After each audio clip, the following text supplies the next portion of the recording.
Special education پہ سب سے زیادہ سندھ گورنمنٹ نے کام کیا ہے. آفٹر 18th امینڈمنٹ اگر اس ڈپارٹمنٹ کو کسی پروونس نے صحیح سے یوز کیا ہے وہ سندھ گورنمنٹ نے کیا. آپ ان کے اسکولز دیکھیں, ٹیچرز کے الائنسز دیکھیں, پھر فی بچے کی والدہ کے اکاؤنٹ میں ہم 2000 روپے سندھ گورنمنٹ کی طرف سے ڈلواتے ہیں تاکہ وہ والدین ان بچوں کو ان اسکولز میں بھیجا کریں. اور آپ اقدامات دیکھیں کہ ہم نے اس بلدیاتی نظام میں جو بھی نیا بلدیاتی نظام بحال کیا گیا ہے اس میں ہم نے ایک ڈسیبل کی ریزرو سیٹ رکھی ہے. آہستہ آہستہ آپ دیکھیے گا اس کو مزید ہمارا یہ کوشش ہے کہ may be member of parliament بنا دیں, ممبر آف نیشنل اسمبلی بنائیں تاکہ ان کو اور مزید ایسا ماحول دیا جائے کہ وہ سوسائٹی سے اپنے آپ کو ساتھ رکھیں اور محسوس کریں کہ ہم اسی سوسائٹی میں. یہ آج بہت دل خوش ہوا ان کے اسکلز دیکھ کے.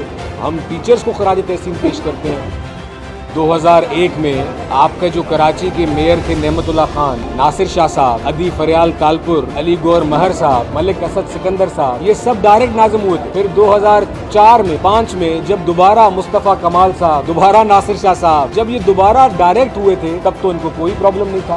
آج اگر وہ دیکھ رہے ہیں کہ پاکستان پیپلز پارٹی کی واضح اکثرت ہے تو اس میں ان کو اعتراضات ہو رہا ہے. یہ جس طرح پارٹی بنائی گئی تھی راتوں رات اور لوگوں کی لائلٹیز چینج کر کے, زبردستی کر کے, جب لوگوں نے یہ دیکھا کہ یہ پارٹی تو پاکستان کے خلاف اینٹی اسٹیٹ کام کر رہی ہے, فوج پہ حملے کر رہی ہے. پیپلز پارٹی کا مثال آپ کے سامنے, نصرت بھٹو صاحبہ کو انہوں نے ڈنڈے مارے تھے, بے نظیر صاحبہ کو سکھر جیل میں رکھا تھا, شہید ذوالفقار علی بھٹو کو انہوں نے پھانسی دی تھی. ہماری محترمہ شہید بے نظیر جب شہید ہو گئی تو اس وقت لوگوں نے یہ نعرہ لگایا کہ سندھ توڑا جائے. آصف علی زرداری نے کہا پاکستان کھپے کا نعرہ لگایا. اور آپ کو یاد ہوگا کہ احتجاجات لوگ نکلے سڑکوں پہ, کبھی کسی آرمی پاکستان کے عملے کو جلایا گیا, کوئی کور کمانڈر ہاؤس پہ اٹیک کیا گیا, کسی فوجی کو گالیاں دی گئی. بالکل ہمیں یہ پتا تھا کہ وہ انٹرنیشنل ایک سازش ہے. انہوں نے پاکستان کی سالمیت کو نقصان پہنچایا. اسٹار نیوز جیو پاکستان کے لیے.